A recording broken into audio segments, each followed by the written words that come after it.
Hello everyone, कैसे हैं आप सब। आई होप आप लोग अच्छे होंगे और आपकी स्टडी अच्छी चल रही होगी। तो मेरी तो आज स्टडी नहीं हो पाई क्योंकि जैसे कि पता है आप लोगों को कि हमारा महापर्व शुरू हो चुका है और आज है हमारे महापर्व का दूसरा दिन। तो यहाँ पे मैं अपनी छत की साफ सफाई कर रही हूँ और इसमें स्वच्छता का बहुत ही विशेष ध्यान रखा जाता है। और जो प्रसाद दिया जाता है उसमें गुड़, घी, अरवा चावल, जो भी फल है, मिठाई है, सब वो निकाल के रख दिया गया है और जो मेरी सासू माँ है वो लेके जाएंगी। और देखिए, बच्चे लोग काफ़ी एक्साइटेड हैं, जैसा हम लोग अपने बचपन में हुआ करते थे मेरे घर में। तो छठ का व्रत होता था बट यहाँ पे नहीं होता है।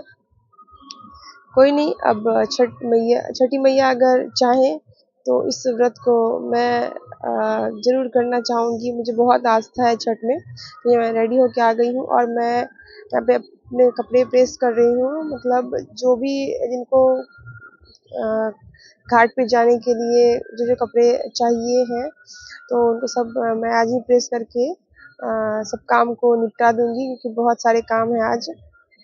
तो बहुत परेशानी तो हो जाता है थोड़ा। तो फिर हम लोग जा रहे हैं जिनके हम लोग छठ करवाते हैं उन्हीं के घर बुलाते हैं वो लोग प्रसाद खाने। तो यहाँ पे बन चुका था सारा प्रसाद।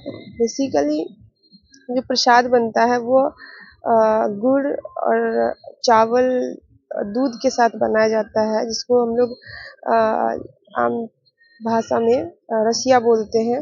और रोटी बनाया जाता है, उसमें घी लगाया जाता है, उसके ऊपर वो खीर का प्रसाद जो रसिया का प्रसाद बनाया जाता है उसको रखा जाता है।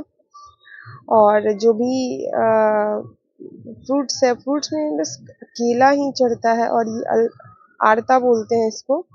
तो फिर ये दिया जाता है, उसके ऊपर सिंदूर लगाया जाता है।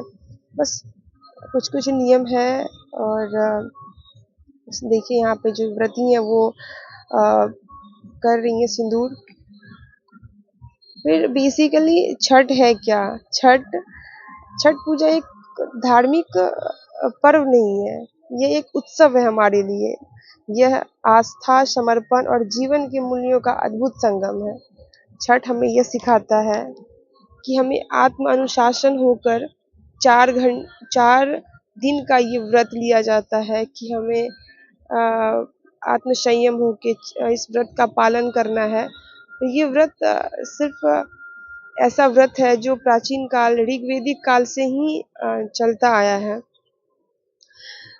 तो ये इसलिए इतना महापर्व बताया जाता है। इसमें जो विधि विधान है उसका विशेष ध्यान रखा जाता है। अगर इसमें थोड़ी सी भी त्रुटि होती है तो फिर आपको उसका पनिशमेंट भी मिलता है। बचपन में एक बार मुझे भी मिला था। तो मैं इस चीज़ को अच्छे से समझती हूँ और इसलिए मैं बता पा रही हूँ क्योंकि मैं जानती हूँ इस चीज़ को। शुद्धता का, स्वच्छता का बहुत ही ज़्यादा ध्यान रखना पड़ता है। और सबसे बड़ी बात है, ये पर्व हमें सिखाता है कि हमें आपस में कैसे सौहार्दपूर्ण होके रहना है। हमारी बिहारी बिहारी समाज में जैसे आप ऐसा नहीं है कि आप कर रहे हैं छठ तो सिर्फ आपके घर का ही छठ होगा।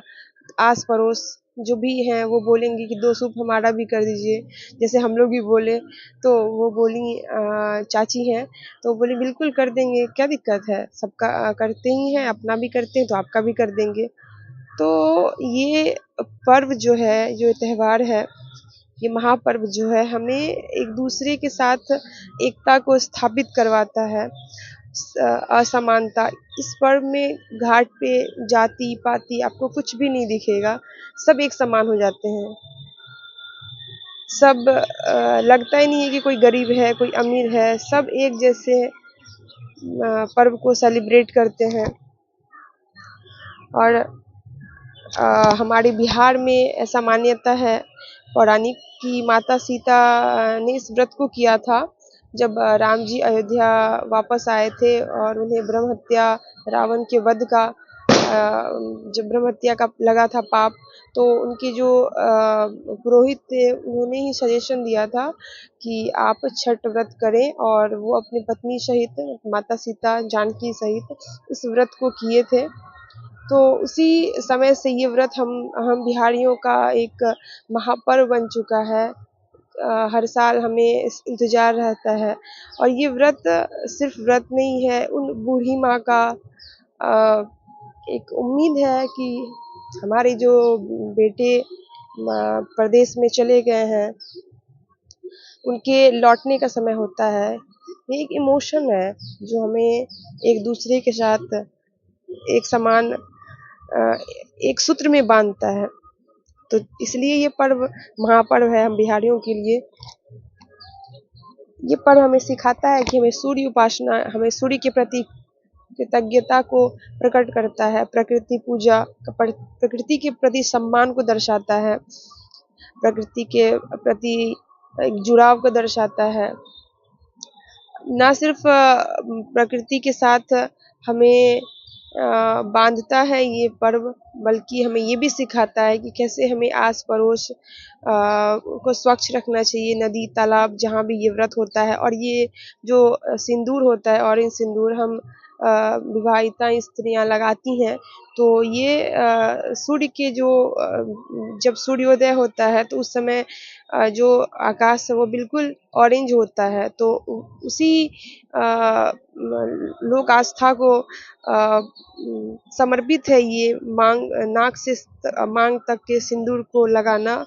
और ये हमें हर तीज त्योहार और छठ में तो विशेषता बिल्कुल लगाना होता है।